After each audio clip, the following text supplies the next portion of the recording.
नमस्कार ओडिशा आपण देखुछंती न्यूज 11 ओडिया आसंतु जानिबा आजिर प्रमुख खबर गुड़िक जदि आपण आम चैनल रे नुआ तेबे आम चैनल को लाइक शेयर सब्सक्राइब करिया को भूलंतु नाही।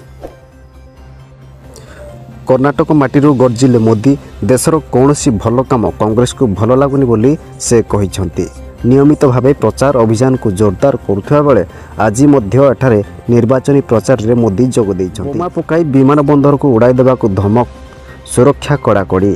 मध्य प्रदेश राजधानी भोपाल स्थित राजा भोज एयरपोर्ट को बोमा पकाई उड़ाई देबा को धमक मिली। ईमेल जरिया धमक मिलवा पर एयरपोर्ट कर्तृपक्ष यार सुरक्षा व्यवस्था को कड़ाकड़ी करिसंती।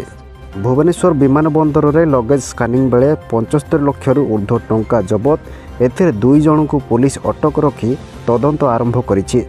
मुख्य शासन सचिवों अध्यक्षतार लोकसेवा भवनटारे प्राक मौसुमी बात्या मुकाबिला बैठक अनुष्ठित हो जाइछि। एथिरे विभिन्न विभागर अधिकारी माने जोग देइथिले। आजिठु तातीरु आश्वस्ति। राज्यर विभिन्न स्थान रे कालबैशाखी जोगु तातीरु त्राही मिलिछि।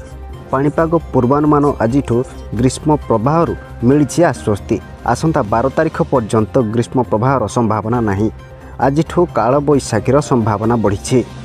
सजन जिंदलଙ୍କ कंपनी JSW स्टील ओडिशा रे इलेक्ट्रिक जान और ताहार विभिन्न उपकरण तैयारी करबा लागि चीन रो एक संस्था सह कंपनी आलोचना करिथिबा जणा पड़िछि। निर्वाचन प्रचार पई आसंता 10 तारिख रे पुणी भुवनेश्वर आसुछंती प्रधानमंत्री नरेंद्र मोदी।